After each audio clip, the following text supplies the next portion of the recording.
ඔබතුමා කස්සප කියන එක්කෙනා ත්‍රිකුණාවල හැම පාසලකම ගියා. හැම පාසලෙම මෙලෙව්වා. කරුණාකරලා ඔබතුමාලා කතා කරන්න කියලා ඕන දෙයක් කියා. කස්සප කියලා දැන් ඕන කස්සප කියන එක්කෙනා කස්සප කියන එක්කෙනා කස්සප කියන එක්කෙනා ත්‍රිකුණාවල හැම පාසලකම ගියා. හැම පාසලෙම මෙලෙව්වා. කරුණාකරලා ඔබතුමාලා කතා කරන්න කියලා ඕන දෙයක් කියා. කස්සප කියලා කතා කරන්න කියලා ඔව් ඉතින් එහෙම කතා කරන්න එපා. කස්සප කියනවා. අන්න ඔක තමයි ඔබතුමාලගේ භාවිතය. ඉවරදාරි කිසිම කෙනෙකුට ඔය කතා කරන්න එපා. කරුණාකරලා. හරි ඔබතුමාලා ඔය විදිහට කතා කරන්න යන්න. ඔබතුමාට මතක දුන්නා මේ රටේ අනුරාධ ඒ විදිහට කතා කරන්න එපා. මේ විදිහේ අමන විදිහට කතා කරන මේ විදිහේ කුද්දක් විදිහට කතා කරන අපි ඕනම ආගමක ඕනම නායකයෙකුට අපි ගරු කරලා කතා කරන්නේ. මේ විදිහට කතා කිරීම සම්බන්ධයෙන් මේ රටේ මම මේ ප්‍රශ්න මේ දැන් එතකොට පැහැදිලිව අපි සෑම ජාතියකටම සෑම ආගමකටම කරන මිනිස්සු අපි සිංහල බෞද්ධ මිනිස්සු කල්පනා කරලා බලන්න හොර පවුලක් ඒ විතරක් නෙවෙයි සීනි බදු වලින් කෑවා කන්න දීපු සීනි වලින් හොරා කෑවා නැනෝ යූරියා වලින් හොරා කෑවා ඇන්ටිජන් කට්ටල වලින් හොරා කෑවා ජාතියේ හොරකමේ පියා රාජපක්ෂ පවුල කියන එක ඉතිහාසයේ සඳහන් කරන්න ඕනේ. මේ ජාතිය ආඩම්බරකාර තාත්තා නෙවෙයි. ඒ තාත්තලා ඔබ එඳ අපි කියන්න කැමති ආදරණීය මේ තාත්තේ සහෝදරයා ජනතාවාදී ආණ්ඩුවක් එනවා හොරකමේ ජාතියේ පියාට අනිවාර්යයෙන්ම නඩු පිට නඩු වැටෙනවා දඩ පිට දඩ වදිනවා හොරකම් කරපු දේපල අනිවාර්යයෙන්ම මහා භාණ්ඩාගාරයට ගේනවා ඔබේ සුභ සිද්ධිය සඳහා ඒවා යොදවන ආදරණීය මේ තාත්තේ සහෝදරයා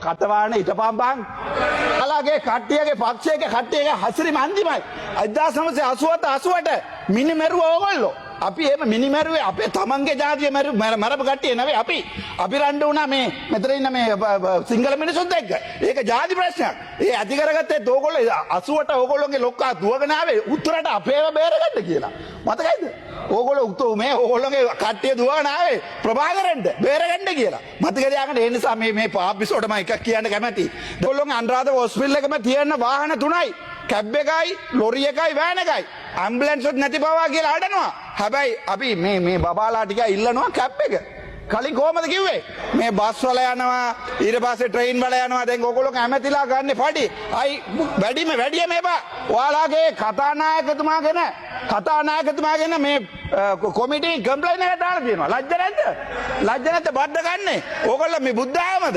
බුද්ධාගමටත් ලැජ්ජයි සිංහල මේ ජාතියටත් ලැජ්ජයි ඔයාලගේ කතානායකතුමා පඩි දෙකක් මේ පෙට්‍රෝල් දෙකක් ගත්තා කියලා හිටපු මේ චාමර කවුද කොන්දම දැනුවත් තිබ්බ පුත්කලයා මෙතනින් මේ පුටුවේ ඉස්සරහ පුටුවේ මට මෙතන බලන්න කොට දුකයි හැබැයි ඕගොල්ලන්ට ওই PHI ගෙනලා මේවා කරන්න ඕනේ කියලා එතුමාවත් එලවලා ආපහු එලවන්න හදන්නේ අතන මට කතානායකතුමා ඔයාලගේ පාපිසෝ ටික මේ කෙලියොට්ට දෙකින් ගියා නේද ළඟදී මේ කෙලියොට්ට දෙකින් ගියානේ එක කෙලියොට්ටරින් අනික කෙලියොට්ටර එක පනින්නද උලන් ගියා නම් අනිත් එක පනින්නද අනේ මේ බබාලට කටවාන ඉන්න කියන්නේ මේ ලැජ්ජයි මේ අගමැති ප්‍රයිම් මිනිස්ටර් පාඩේ වෙලා ඉන්නවා ඔයාලා බබාලට කටවාගෙන ඉන්න බැරි වෙලාද අපේ අද ණයබරේ විශාලම පංගුව තිබෙන්නේ ජාත්‍යන්තර සොරි බැඳුම් කරගත්තු ණය. අපි 2007 දී තමයි ජාත්‍යන්තර සොරි බැඳුම් කරගන්න ගියේ. අපි 2007 ඉඳන් 2020 වෙනකොට අවුරුදු 13ට අපි අරන් තිබුණා සොරි බැඳුම් කර $15 බිලියන 15මාරක්. අපිට රාජපක්ෂලත් ගොඩක් විවේචන තියෙනවා. හැබැයි 2007 ඉඳන් 2015 දක්වා ඔහුගේ අවුරුදු 8 කාලය තුලට ජාත්‍යන්තර සොරි බැඳුම් කර අරන් තිබෙන $3 බිලියන 3.5යි. මේ $15 බිලියන 15මාරෙන් $12 බිලියන 12ක් කරගත්ත රනිල් වික්‍රමසිංහ 2015-19. එතකොට කෑෂ් මේ ඇවිල්ලා ව්‍යාපෘති ණය නෙවෙයි. මේ මුදල් ලෙසම කෑෂ් ලෙසම ගත්ත අපි $12 බිලියන 12ක් ISB වලින්. හම්බන්තොට වරාය විකුණන $12 බිලියන 11.1ක් මේ 1.1ක් ගත්තා. ඒ කියන්නේ මේ ඔක්කොම එකතු කරලා $13 බිලියන 13.1ක් කෑෂ් වලින් ගත්තා. අවුරුදු 4මාරකට. දැන් අපිට කියනවා IMF එන් $2 බිලියන 2.9ක් දෙන මාස 48කට අවුරුදු 4කට ඒකෙන් බලාපොරොත්තු වෙන කියලා රනිල් එක්ක. $13 බිලියන 13.1ක් අවුරුදු 4මාරක් ඇතුළත නැති කරපු මිනිස්සෙක් දෙකමාරෙන් හදයිද? අද අපේ රටේ ණය අර්බුදේ විදේශ ණය අර්බුදේ විශාලම පංගුව තිබෙන්නේ ISB අර්බුදේ. ජාත්‍යන්තර සොරි බැඳුම් කර විකුණලාගත්තු අර්බුදේ. විවෘත වෙළඳපොළට ගිහලා $12 බිලියන 12ක් ගත්තා. හම්බන්තොට වරාය විකුණලා $12 බිලියන 1.1ක් ගත්තා. ඒ අවුරුදු 4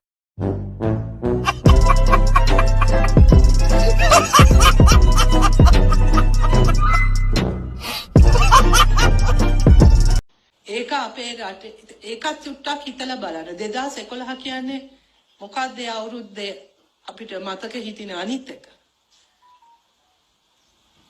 යුද්ධේ අවසන් කරපු අවුරුද්ද දැන් මොකක් හරි සාමාන්‍ය දැනුමක් ඇටියට හිතනවා නම් අපි හිතන්න ඕනේ 2011න් පස්සේ තමයි අපේ රට ගැන සතුටුම වෙන්න ඕන කාලයක් කියලානේ යුද්ධය අවුරුදු 30ක යුද්ධයක් ඉවර කරයින් පස්සේ එහෙනම් ඒ කාලය තුලනේ අපේ මොකක් හරි වර්ධනයක් තියෙන්න ඕනේ නේද අපේ නායකත්වය පිළිබඳ අපේ ආයතන පිළිබඳ මොකක් හරි කොන්ෆිඩන්ස් වැඩි වෙන්න ඕන කාලයක් නේ නෑ අපේ රටේ මොකද වෙලා තියෙන්නේ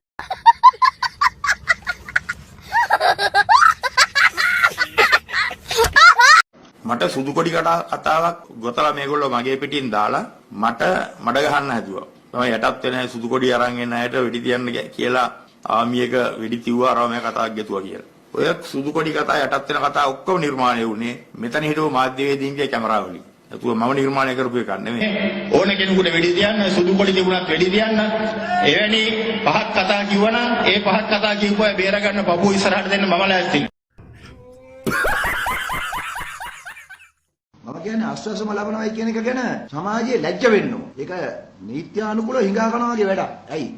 කාගේ හරි ආණ්ඩුවේ සල්ලි අපි ගන්නවා. අර සමහර හිඟන්නොත් ඉන්නෝනේ. තුවාලේ සනීප කරගන්න කැමති නැහැ. සනීප වුණත් තුවාලේ බැන්ඩේජ් එකක් ඔතාගෙන පාරේ ඉන්නවා. ඒ වගේනේ. හිල් යටකල්සන් ඇඳපු ඇමතිවරු කියන්නේ අනිත් මිනිස්සුන්ට කවුද හිඟන්න කියලා කියන්නේ අහිංසක මිනිස්සු. ඩීල් දාන්නේ නැහැ, හොරකම් කරන්නේ නැහැ, පගා ගහන්නේ නැහැ. අහිංසක ගම්වල මිනිස්සු. ඒ මිනිස්සුන්ට අපි දෙන්න ඕනේ අනිවාර්යෙන්ම ඒ සහයෝගය. මොකද්ද මේකේ තේරුම? හිඟන්න කියලා කියන්නේ මොකද්ද මේ රටේ මිනිස්සුන්ට? ඒ ජනතාවේ දුප්පත් ජනතාවේ කරමතින් බලයට ඇවිල්ලා මෙතුමා මේ දුප්පත් මිනිස්සු වෙනුවෙන් ලොකු සටනක් අපිත් එක්ක කරපු මාත්තේ. මොකද්ද කියලා කියන්නේ අපේ ප්‍රතිපත්ති ඒකයි පාරේ ඉන්න බා ගෙදර ඵලයන්ලු. මේ උද්ඝෝෂණය කරන ජනතාවට. මේ හැම එකටම උද්ඝෝෂණය කරා. පාරක් හදන්න දුන්නේ නැහැ. එයාපෝට් එකක් හදන්න දුන්නේ නැහැ. පොත්ගලේ විශ්වවිද්‍යාලයක් දාන්න දුන්නේ නැහැ. විදුලි බලාගාරයක් දුන්නේ නැහැ. කිසිම දෙයකට දුන්නේ නැහැ. ඊට හැම එකටම උද්ඝෝෂණය කරා. අද මිනිස්සු ඇවිල්ලා ඉන්නකොට මොකද්ද කියලා කියන්නේ? ඵලයන් ගෙදර. අපේ ප්‍රතිපත්තිය මේකයි. උඹලා මේක කාපන්. ගිරි ජෙප්පෝ දැන් ඇවිල්ලා රටේ මිනිස්සුන්ට සාධාරණයක් ඉෂ්ට කරන්න බැරුව පම්පෝරි ගගා සුරසප විඳිනවා. අන්න ඒක තේරුම් ගන්නilla ඔන්න ඔය කුණු හොදන ඩොබිලා ටික අපිට වැඩක් නැහැ. මේ ආණ්ඩුව කොහොම ගෙනිච්චත් ඒ වුණාට මේ රටේ මිනිස්සුන්ට සාධාරණයක් කියලා දෙයක් තියෙන්න ඕනේ. මේවා පිළිබඳව උඹලා කතා කරන්නේ නැත්නම් අපි හරි කතා කරන්න ඕනේ අනිත් මිනිස්සු වෙනුවෙන්. ඒ හින්දා තමයි අපි මේ වීඩියෝ එක උනත් දාන්නේ. එහෙනම් උඹලා ඇත්තේ යථාර්ථය තේරුම් ගනින්. උඹලාගේ මහයුන් කොහොමද කිව්වේ මහලුකුවට මහජන ආරක්ෂාව ගැන බංකුවක් කරන් වරින් කියලා දෙන්නම් කියලා කිව්වා. අද තියනවද මහජන ආරක්ෂාවක්? ජින්තු පිටි එක කේස් එකයි කළුතර තවත් කේස් එකක්. නීතිඥ මහතුරු මරනවා තවත් කේස් එකක්. මොකක්ද යකෝ මේ රටට වෙලා තියෙන මේ අහේනිය? යකෝ මීට රටේ මෙච්චර මහලුකෝ ත්‍රිවිධ හමුදාවක් ඉන්නවනම් පොලිසිය ඉන්නවනම් විධායක බලතල තියෙන ජනාධිපති කෙනෙක් ඉන්නවනම් 159ක බහුතර බලයක් තියෙනවනම් ඔවුන්ට බැයිද යකෝ මේක හරියට ක්‍රියාත්මක කරලිවලා මේ රටේ අහිංසක මිනිස්සුන්ගේ ජීවිත ටික ආරක්ෂා කරන්න මොකද්ද මේ රටට ඇති වෙලා තියෙන ඉරණම කියන එක උඹලම පොඩ්ඩක් තේරුම් ගනින්න. එහෙම නෙමෙයි අනික මේ ලෝයර් මහතුරුන්ටත් හොඳ වැඩේ. මොකද ඔවුන් තමයි මේ පුක කහ ඇවිල්ලි ඉවරලා මේ ආණ්ඩුව බලයට ගේන්න ඔවුන් තමයි ඉස්සරහට පැනලා ක්‍රියාත්මක කරේ. අද මොකද්ද වෙලා තියෙන්නේ? ඔවුන්ටම නිසියාකාර ජීවිත ආරක්ෂාවක් නැති තැනට අදපත් වෙලා තියෙනවා. 3500 5000 කියලා එක්රොක් වෙලා මෙතන ඇවිල්ලා බොරුවට 16 වෙනිදාට මේ උසාවිය වර්ජනය කරා කියලා ඇති පළක් නැහැ. මේකට නිසියාකාර මේ ආණ්ඩුවට බලපෑමක් කරන්න ඕනේ. හරියට නීතිය ක්‍රියාත්මක කරලා රටේ මිනිසුන්ගේ ජීවිත ආරක්ෂාව තහවුරු කරන්න කියන එක. ඒ හින්දා අපිට කියන්න තියෙන්නේ ওই මහලොකු ලොක්කොන්ට ආනන්ද විජේපාල මහජන ආරක්ෂක ඇමති, එතකොට ওই සුනිල් වටගල, ওই හාල්පාරු ටිකක් ඉන්නවනේ. ඔය ඔක්කොටම අපිට කියන්න තියෙන්නේ උඹලා පුළුවන් නම් රෝද පොටුවක් අරන් වරෙන් මැද හිලක් තියෙන එක. මොකද උඹලා ඇඳගෙන ඉන්න ඔක්කොම හිල් ජොක්කු වලින් උඹලට ඒ වැඩේ නම් හරියට ලේසියෙන් කරගන්න පුළුවන්. මොකද කරගන්න හැම වැඩේම කකුල් දෙකේ ඉඳලා පෙරා ගන්න જાතියක් නේ උඹලා. ඒ හින්දා අර හිල තියෙන රෝද පුටුවක් ගෙනාව නම් ඒකෙන් උඹලා කකුල් දෙකේ පෙරා ගන්න නැතුව උඹලට రీ ගන්න විදිහ හරි අපිට හරියට කියලා දෙන්න පුළුවන්. ඒ හින්දා ඒක හරියට යථාර්ථය තේරුම් අරගෙන මේ රටේ මිනිස්සුන්ට නිසියාකාරව ජීවත් වෙන්න ඕන. පසුබිම හදපල්ලා ඉස්සල්ලා. මුන් ඇවිල්ලා සුරසැප විඳිනවා, පොර ටෝක් දීලා තමයි ආවේ. ඒවට වහල් වෙලා මේක ඉන්නේ උන් ඡන්දේ දීලි වෙලා. අද මොකද්ද මේ අත් වෙලා තියෙන ඉරණම කියන එක උඹලම කල්පනා කරලා බලපංකෝ. මේකේ වැළලෙන්නේ නැතුව ඈ යකෝ. හරියට මිනිස්සුන්ට සාධාරණයක් ඉෂ්ට වෙන්න එපයි. මිනිස්සුන්ට හරියට කණ්ඩ නැහැ, බොණ්ඩ නැහැ, උද්දමනේ වැඩි වෙලා. මොකද්ද මේ ජීවිතේ තියෙන තේරුම? වහ ටිකක් කාලා වැල්ලෙන එක ඊට වඩා හොඳයි කියන එක තමයි මගේ නම් තීරණය.